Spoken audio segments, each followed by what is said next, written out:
ఉదయం school bell మోగే సమయానికి ఇద్దరు చిట్టి తమ్ముళ్ల చేతులు పట్టుకుని నవ్వుతూ స్కూల్కి వెళ్తుంది చిన్నారి మమత. కానీ ఆ నవ్వు వెనుక ఆమె ఎంత పెద్ద యుద్ధం చేస్తుందో ఎవరికీ అంత తేలిగ్గా అర్థం కాదు. కర్నూలు నగరంలోని వికర్ సెక్షన్ కాలనీకి చెందిన రాజు అరుణ దంపతుల పెద్ద కుమార్తె మమతకు ప్రస్తుతం 8 ఏళ్లు. ఈ వయసులో పుస్తకాల బరువు మోసే భుజాలపై ఇప్పుడు గౌచర్ అనే అరుదైన వ్యాధి భారం పడింది. చిన్నారి ఎదుగుదలపై ప్రభావం చూపుతున్న ఈ వ్యాధికి ఖరీదైన చికిత్స అవసరమని, దానికి సుమారు 50 లక్షల వరకు ఖర్చవుతుందని వైద్యులు తెలిపినట్లు కుటుంబ సభ్యులు చెబుతున్నారు. తొలుత 7 ఏళ్ల వయసులో మమత తరచూ అనారోగ్యానికి గురవుతూ ఉండటంతో తల్లిదండ్రులు ముందుగా స్థానిక ఆర్ఎంపీని ఆశ్రయించారు. ఆరోగ్యం మెరుగుపడకపోవడంతో బెంగళూరుకు తీసుకెళ్లారు. అక్కడి నుంచి ఆశతో హైదరాబాద్లోని ప్రముఖ పిల్లల ఆసుపత్రికి చేరుకున్నారు. ఎన్నో పరీక్షలు, ఎన్నో రోజుల ఆందోళన. చివరకు వైద్యులు చెప్పిన మాట విన్న క్షణం ఆ తల్లిదండ్రుల ప్రపంచమే కూలిపోయింది.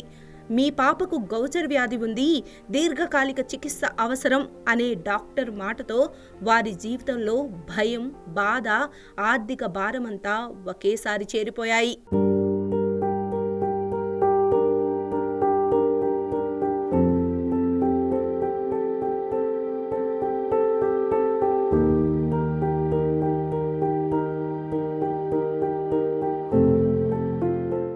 మమత తండ్రి రాజు రెక్కాడితే కాని డొక్కాడని కుటుంబం అతంది.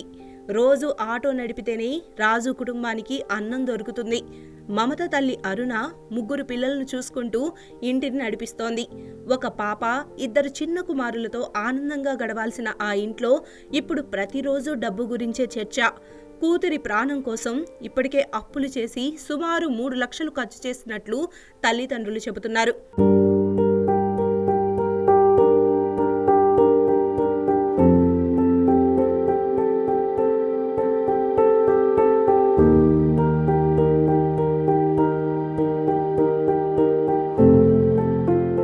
నా పేరు రాజు. నేను సాధారణమైన ఆటో డ్రైవర్ని. మాకు పుట్టిన పాప 7 ఏళ్ల పాప, 6 మమత. పాపకి ఏదో హెల్త్ బాగాలేదు, కడుపులో వస్తుందని మేము ఇట్లా ఆర్ఎంపీ డాక్టర్ గారికి వెళ్ళిన తర్వాత ఏదో స్కానింగ్ తీపిద్దామని అల్ట్రా స్కానింగ్ తీపించినారు.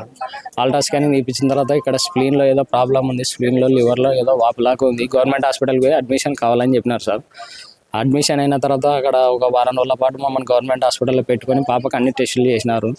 చేసిన తర్వాత ఇదేదో ప్రాబ్లం ఉంది, దీనికి తలసేమకి దానికి సంబంధించినదని డాక్టర్లు మాట్లాడుతున్నా కానీ నేను విన్నా సార్. తర్వాత వీళ్ళు మళ్ళీ క్యాన్సర్ హాస్పిటల్కి రాసి ఇట్లా బోన్ మ్యారో చేయాలంటే అని అక్కడ పెద్దవాళ్ళకే చేసేది, పిల్లలకి చేయకూడదు అది అని మళ్ళీ అక్కడ క్యాన్సర్ హాస్పిటల్ ఎండి మన పెంచికల్పాడు విశ్వభారతి హాస్పిటల్కి రెఫరెన్స్ చేసినారు సార్. అక్కడ పోయిన తర్వాత వాళ్ళు అడ్మిషన్ కావాలా 1 వారం రోజుల పాటు అని చెప్పినారు సార్. అడ్మిషన్ అయిన తర్వాత పాపకి బోన్ మ్యారో టెస్ట్ చేయాలా, పాపకి జబ్బు అనేది బయటపడతలేదు అది అని పాపకి వెన్నెముక నుండి మతింగ్ చేసి వెన్నెముక నుండి ఇంత గుజ్జు ఇంత రక్తం తీసిన తర్వాత దాంట్లో బయటపడింది సార్. దాంట్లో పాపకి ఇట్లా వేరే కణాలు ఉన్నాయి, ఎర్ర రక్త కణాలు, తెల్ల రక్త కణాలు కాక ఇట్లా స్ప్లీన్లో లివర్లో వేరే కణాలు ఉన్నాయి. అవి కాలేయాన్ని అది రక్తం పాప ఎదుగుదల కానియకుండా తినేస్తుంది, వేరే కణాలు ఉన్నాయి అని చెప్పినారు సార్.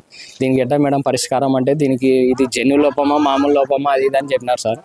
జన్యు లోపం అంటే బెంగళూరు నుండి రిపోర్టు జన్యు టెస్ట్ చేయాలని మళ్ళీ మేడం వాళ్ళు బెంగళూరు నుండి పిల్లంపి వాళ్ళు జన్యు టెస్ట్కి పంపించినారు సార్. జన్యు లోపం టెస్ట్కి పంపించిన తర్వాత ఇది 15 రోజుల నుండి 20 రోజుల దాకా అవుతుంది.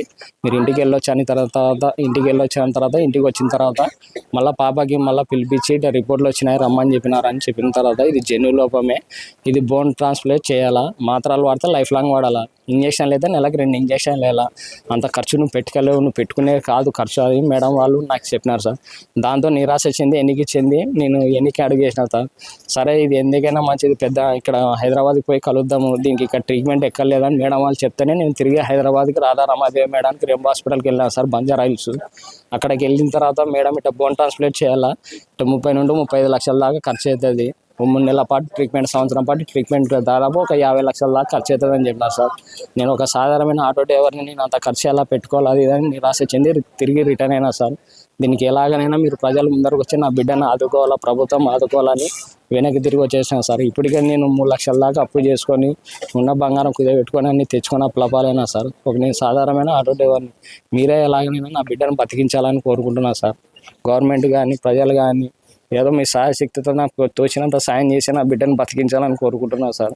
ఉన్నదంతా అమ్మేశారు, చేతనైనదంతా చేశారు. కానీ ముందున్న 50 లక్షల వైద్య ఖర్చు మాత్రం వారి చేతికి అందనంత దూరంలో నిలిచిపోయింది. ఒకవైపు అప్పులు, మరోవైపు పాప బాధ. ఏ తల్లిదండ్రులు భరించలేని పరిస్థితి ఇది. ఇప్పుడు రాజు, అరుణ దంపతుల ప్రార్థన ఒక్కటే, మా పాపను కాపాడండి.